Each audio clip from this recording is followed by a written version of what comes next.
इटावा में डॉक्टर भीमराव अंबेडकर की जयंती पर इटावा पहुंचे कानून राज्य मंत्री एसपी सिंह बघेल ने कार्यकर्ताओं को संबोधित किया और शिवपाल सिंह के पार्टी में आने के सवाल पर कहा कि ये हाईकमान तय करेगा, मुझे किसी के आने या जाने से कोई फर्क नहीं पड़ता। जिस तरह से केंद्र और प्रदेश में लोक कल्याणकारी योजनाएं चल रही हैं, उससे निश्चित तौर पर 2024 में फिर केंद्र में बीजेपी सरकार बनेगी।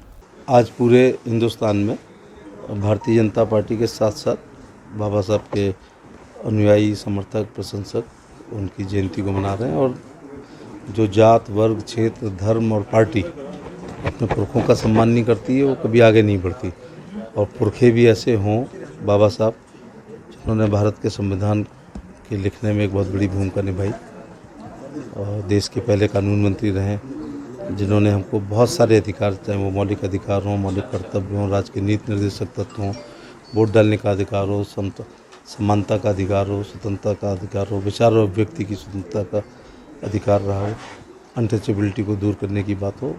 तो ऐसे जब हमारे बुजुर्ग पुरखे और हों तो और भी जिम्मेदारी हो जाती है कि हम उस जयंती को मनाएं। जयंती से जागृति आती है, जागृति से सोच बदलती है, सोच से संघर्ष करने की क्षमता, संघर्ष से सत्ता, सत्ता से इतिहास और इतिहास पर ऐसे 14 अप्रैल जब तक रहेगा, गंगा जमुना में पानी रहेगा और ये सृष्टि रहेगी, परम पूज्य बोधसत्व भारत रत्न बाबा साहब भीमराव अम्बेडकर की जयंती बनती रहेगी। और हमारे प्रधानमंत्री जी ने भी उनकी स्मृति में, जहाँ उनका जन्म हुआ, जहाँ शिक्षा ग्रहण की, जहाँ मृत्यु हुई, जहाँ दाह संस्कार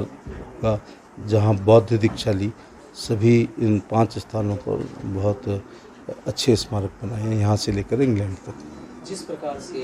आज अम्बेडकर जयंती के अवसर पर समाजवादी पार्टी मैनपुरी में नेताजी मुलायम सिंह और ये लोग हार की समीक्षा कर रहे हैं, आपकी भी विधानसभा कर ही रही है, क्या लग रहा है कि क्या स्थितियां बन रही हैं आने वाले समय में? हार की समीक्षा हर पार्टी करती है और वो बेहतर जानते हैं कि हार क्यों हुई है। और जब तक लोगों की स्मृति रहेगी, वो पीढ़ी जिंदा रहेगी जिसने 12 से 17 वाला निज़ाम को देखा है,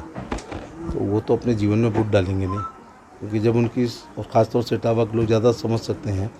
जब उनकी सरकार होती है तो कोई बहू बेटी सुरक्षित नहीं होती है, प्लॉट सुरक्षित नहीं होता, मकान सुरक्षित नहीं होता है, और खाली प्लॉटों पे कब्जा हो जाता है। भर्तियों में मुख्यमंत्री के यहाँ से सूचियाँ दी जाती हैं, हारे हुए प्रधानों को जिताया जाता है, जीतों को हराया जाता है। कुल मिला के लॉ एंड ऑर्डर नाम की कोई चीज़ नहीं रहती है, जंगल राज रहता है। तो अभी 12 से 17 वाली पीढ़ी जिन्होंने जिताया था, उनको सब याद था, इसलिए, और ख़ास तौर से इन जिलों में, तो यही उनकी हार, वो तो हार की समीक्षा खुद